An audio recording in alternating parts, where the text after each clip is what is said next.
Hello and welcome to another Churchyard Ramble.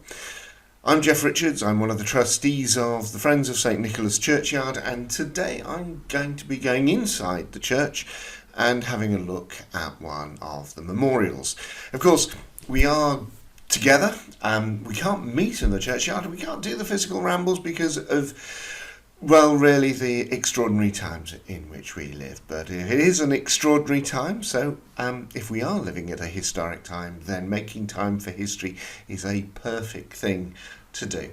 I want to say a big shout out to Enjoy Sutton. Enjoy Sutton is the collection of businesses that make up all of the organisations, the shops, the industries, the commercial enterprises, 450 businesses that operate in the core part of Sutton's High Street area.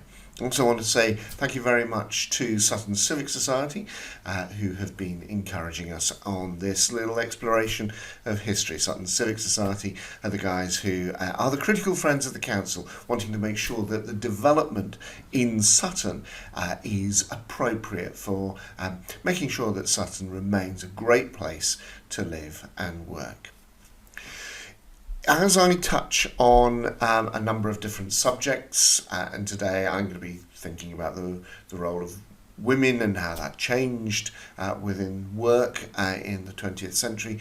I'm going to touch on questions about franchise, but I'm also going to touch on understanding of mental health and how that changed within the course of the 20th century.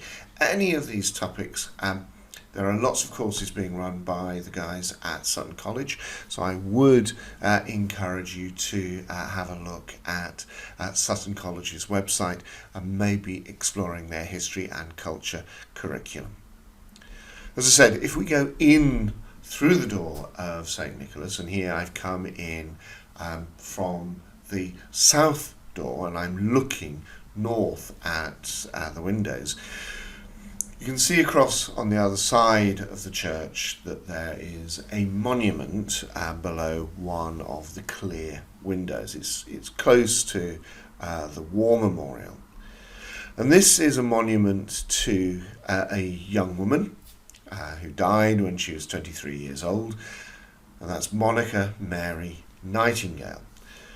Now, Monika Mary Nightingale was featured within our Extraordinary Women exhibition of 2018. And really, she was included not because she in herself was exceptional, but rather her generation was exceptional. She lived and worked in a period of time where there was rapid social change, and as it says, much beloved, she gave herself for others during the Great War. Now we know a little bit about Monika, and Monika was 14 at the time of the 1911 census. She lived with her mother, father, and her little 6-year-old brother, Bernard, in a house on Sutton Common Road. Her father, Frederick, was a bank clerk who worked for the National Bank, and her mother, Mary, was a housewife. Now, their name is Nightingale, and they had actually named their house Lucinia, which is a play on their surname, as Lucinia is the genus of birds to which the nightingale belongs. And other house names, I think they also lived in a house that they called the Dangler. There seems to be a whimsical sense of humour running through the family.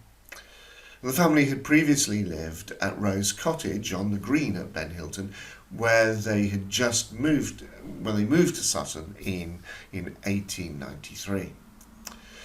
Now, Monika had been called Nonny when she was a little girl, and that's the name she gave the census taker when they came to the house when she was 4 years old. So it's likely that when the census taker took the names of the people in the house, she volunteered her own name as Nonny.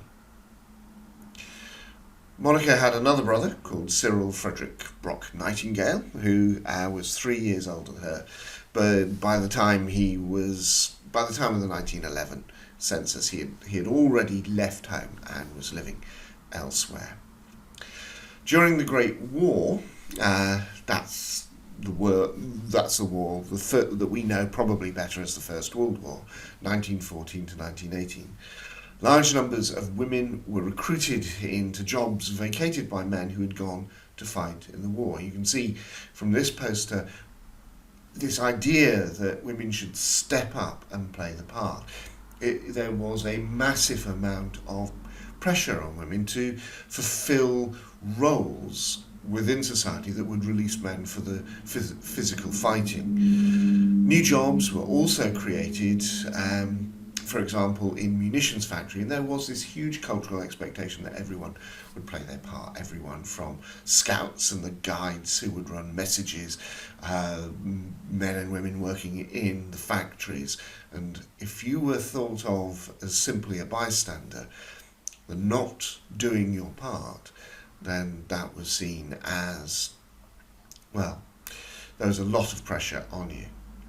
Now, there was initial resistance to hiring women for what was seen as men's work, and you can see that there was some, but during the war there was a lot of work was actually just simply had to be done by women. You can see from Short's farm and the delivery of milk, for example.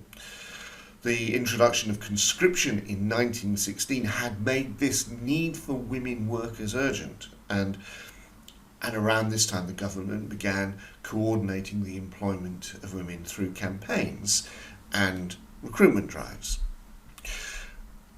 During the First World War, more than 1 million women took the chance to join the workforce across the country. And they worked in all aspects of the economy: tram drivers, train cleaners, postal workers, police patrols. And in 1914, the 17-year-old Monika Nightingale would have had every expectation and opportunity to be of service to her country. And she did. She went to work, and she was working within the bank. And so that's actually, when she died in 1918, that's listed as her occupation, that she was a bank clerk like her father. 1918 had seen enormous changes in society, seen the advent of votes for women, but there was a downside, certainly for women in 1918, because as men returned home from the war, they started to displace women from the roles that they had occupied. So there had been a fundamental shift in society, and this is a shift that would have placed all sorts of pressures on people as they adjusted to the fact that they were no longer able to do the things that they had become to master and be able to work at. Now, in 1918, my initial expectation, looking at the plaque, was that Monika had fallen victim to the Spanish flu. I had a little bird. Its name was Enza. I opened the window, and in flew Enza. And that was a huge impact on the country in 1918 and 1919. Flu had reached London in the June of 1918, and it was actually disproportionately attacking young adults. So unexpectedly, it was those who were aged 20 to 30 who were dying. And so when Monika died on Christmas Day on 1919, that it is a sort of an understanding that it was the flu that killed her, but it wasn't that. It was something darker and something much more troubling.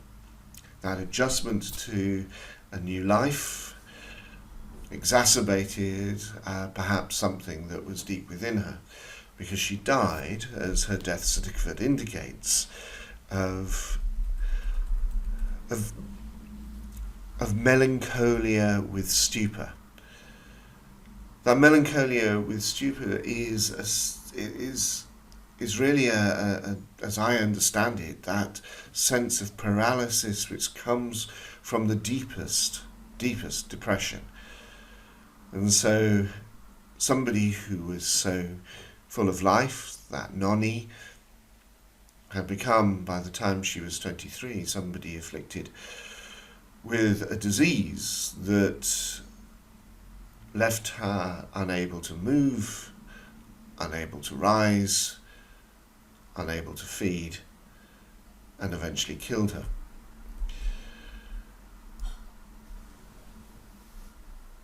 The quotation on the plaque that commemorates Nonny is an adaptation from Revelation chapter 14, verse 13.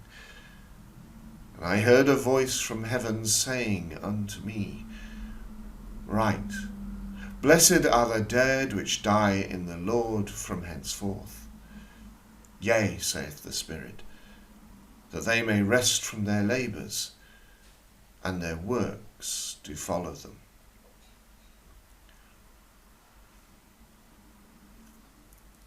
Be kind. Be kind. Well, I'll leave that story there. I hope you have enjoyed it. If you have, please do subscribe to our YouTube channel. Thank you very much for the support that we've had from all of our sponsors and supporters. If you do want to know more about any of these topics that I've touched on, then do check out Sutton College and their history and culture classes. Thank you again.